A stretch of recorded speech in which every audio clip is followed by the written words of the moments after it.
மறுக்களி வேண்டலாம். Phone எங்க? போன்ல car இருக்கு. போன் இருக்கு, நம்ம திருடலாம்.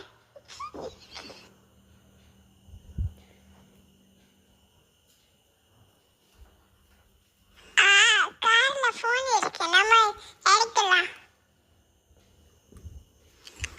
போன் எடுத்தாச்சு, ஓடலாம். மறுக்களி வாண்டாச்சு, வீட்டுக்கு போலாம். ஐயோ, என் போன் கால் இல்ல. ஆனா அந்த பையன் எடுத்தனா.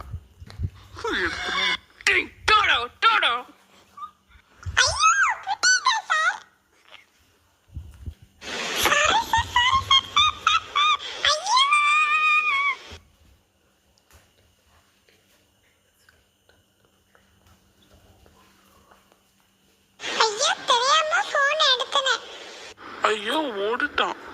அப்பாடா, போன் இருக்கு. சரி, வீட்டுக்கு போலாம். நண்பர்களை திருடக்கூடாது, அது ரொம்ப தப்பு. ஓகே நண்பர்களே, மறக்காம சப்ஸ்கிரைப் பண்ணுங்க. பாய்.